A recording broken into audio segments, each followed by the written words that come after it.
जय हिंद दोस्तों, मैं शुभाम आप सभी का एक बार फिर से स्वागत करता हूं आपके अपने YouTube channel HD dream institute में।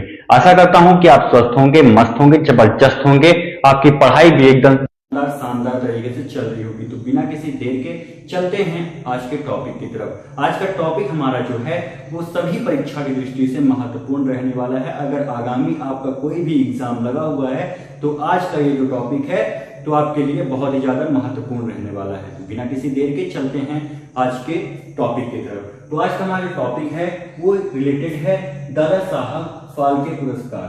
जो हाल ही में फाल्के पुरस्कार ये हुआ है, दादा साहब फाल्के पुरस्कार, उसमें कौन से अभिनेता को सर्वश्रेष्ठ अभिनेता का पुरस्कार मिला है, कौन सी अभिनेत्री को सर्वश्रेष्ठ अभिनेत्री का पुरस्कार मिला है, इसके बारे में आज हम लोग चर्चा करेंगे। सबसे पहले बात करेंगे दादा साहब फाल्के पुरस्कार के बारे में। इसकी शुरुआत कब से हुई तो 1969 से। 1969 में इसकी शुरुआत होती है और सबसे पहले एक व्यक्ति को मिलता है। उसका नाम क्या था आप लोग फटाफट से बता दीजिए अगर आपको पता है तो। नहीं पता है तो मैं आपको बता देता हूं, देविकी रानी। देविका रानी को पहला दादा साहब फाल्के पुरस्कार मिला था। कब मिला था? 1969 में। अगर 1969 में इस पुरस्कार की शुरुआत हुई है तो आज के टाइम पे कौन सा इसका संस्करण रहने वाला होगा तो 71वां संस्करण ये था। कितने नंबर का संस्करण था? तो 71वें नंबर का ये संस्करण था। ये भी आपको अच्छे तरीके से याद रखना है। अब आपके दिमाग में आता है कि सर इसको देता कौन है, ये किसके द्वारा दिया जाता है, किसके द्वारा? तो किसके द्वारा दिया जाता है तो प्रदानकर्ता के बारे में अगर हम बात कर लेते हैं तो भारत सरकार के सूचना और प्रसारण मंत्रालय द्वारा दिया जाता है। अब हम बात करें कि सूचना और प्रसारण मंत्रालय का मंत्री कौन है तो अश्विनी वैष्णव जी, जो पहले किसके पद पे थे? पहले रेल मंत्री हुआ करते थे अश्विनी वैष्णव जी। अब वर्तमान में क्या है? वर्तमान में क्या है? सूचना और प्रसारण मंत्रालय इनके देखरेख में चल रहा है। ये भी आपको अच्छे तरीके से याद रखना है। आ जाइए अब आगे हम लोग चर्चा कर लेते हैं। देखिए इसमें दादा साहब जो फाल्के पुरस्कार है उसमें दो तरीके के पुरस्कार दिए जाते हैं। पहले तो ये गोल्डन लोटस दिया जाता है। एक दिया जाता है क्या? Silver lotus. ठीक है, तो अब भाई गोल्डन लोटस में क्या दिया जाता है? इसमें अगर हम बात करते हैं, यहीं पे लिख देता हूं, तो 10 लाख रुपए, कितना? 10 लाख रुपए दिया जाता है। एक गोल्डन लोटस दिया जाता है, एक गोल्डन लोटस।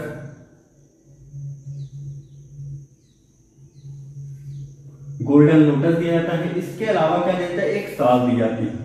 क्या दी जाती है? एक साल दिया जाता है।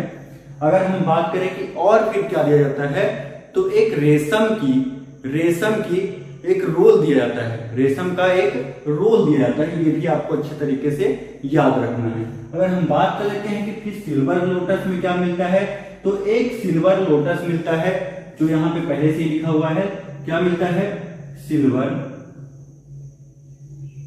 सिल्वर लोटस मिलता है। और उसके साथ में क्या मिलता है? 2 लाख रुपए नगद। क्या मिलता है? 2 लाख नगद प्लस ये जो स्टॉल वगैरह है ये भी प्रदान किया जाता है। ये भी आपको अच्छे तरीके से याद रखना होगा। ठीक है, अगर हम बात कर लेते हैं कि गोल्डन लोटस कौन प्राप्त किया है इस बार 2025 में। 2025 की अगर हम बात कर लेते हैं 2025 में 23 सितंबर को था। कब था? 23 सितंबर, यहां पे पूरा लिख देता हूं, 23 सितंबर को ये दिया गया है 2025 में। 2025 23 सितंबर को किसको दिया गया है? मोहनलाल को दिया गया है। किसे दिया गया है? मोहन लाल जी को दिया गया है। ठीक है, ये आपको अच्छे तरीके से याद रखना है कि जो गोल्डन लोटस है वो किसे प्रदान किया गया है? मोहन लाल जी को प्रदान किया गया है। कब प्रदान किया गया है? 23 सितंबर 2025 को। आ जाइए थोड़ा सा आगे चर्चा कर लेता हूं। आगे अगर हम बढ़ते हैं तो क्या देखते हैं कि सर्वश्रेष्ठ अभिनेता का पुरस्कार किसे मिला हुआ है तो विक्रम मैसी को मिला है। किस मूवी के लिए मिला है तो 12th फेल मूवी के लिए इन्हें मिला हुआ है। अब आगे देखिए शाहरुख खान को भी यही पुरस्कार मिला है। सर्वश्रेष्ठ अभिनेता का पुरस्कार मिला हुआ शाहरुख खान को भी। किस मूवी के लिए? जवान मूवी के लिए इन्हें मिला हुआ है। अब आगे देखिए, सर्वश्रेष्ठ अभिनेत्री का पुरस्कार किसे मिला है? इस बार तो रानी मुखर्जी को मिला है Mrs Chatterjee versus Norway movie के लिए। ठीक है, अब आगे देख लीजिएगा, सर्वश्रेष्ठ सहायक अभिनेता का पुरस्कार किसे मिला हुआ है? जल्दी से देख लीजिए, विजय राघवान को। विजय राघवान को मिला है। ये किस भाषा के कलाकार हैं? तो मलयालम भाषा के कलाकार रहने वाले हैं। किस मूवी के लिए मिला है? तो मिथु पट्टाई मूवी के लिए इनको मिला हुआ है। इसके बाद सोमू भास्कर को मिला हुआ है। तमिल भाषा इनकी रहने वाली है। ये भी आपको अच्छी तरीके से याद रखना है कि कौन सा कलाकार किस भाषा की मूवी बनाता है। तो सोमू किस भाषा की मूवी बनाते हैं? तो तमिल मूवी बनाते हैं। ठीक है, अब आ जाइए, सर्वश्रेष्ठ अभिनेत्री, सहायक अभिनेत्री का पुरस्कार उर्वशी, किसको मिला हुआ है? उर्वशी। ये भी मलयालम भाषा की मूवी बनाती है, मूवी में काम करती हैं।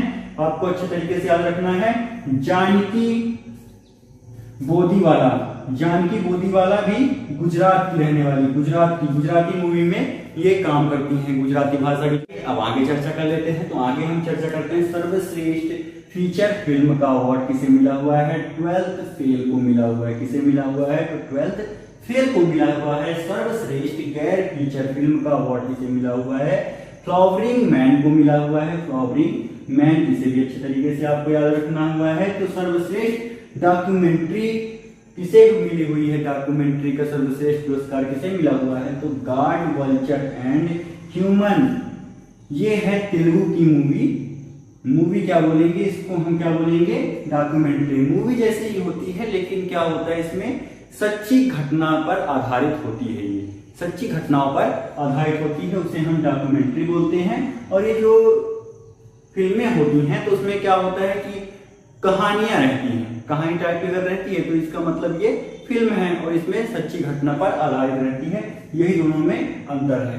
लघु फिल्म का अवार्ड किसे मिला हुआ है? सर्वश्रेष्ठ लघु फिल्म का अवार्ड किसे मिला हुआ है? किड द स्केचर, ये आपकी हिंदी की मूवी रहने वाली है। ठीक है, ये आपको अच्छे तरीके से याद रखना है।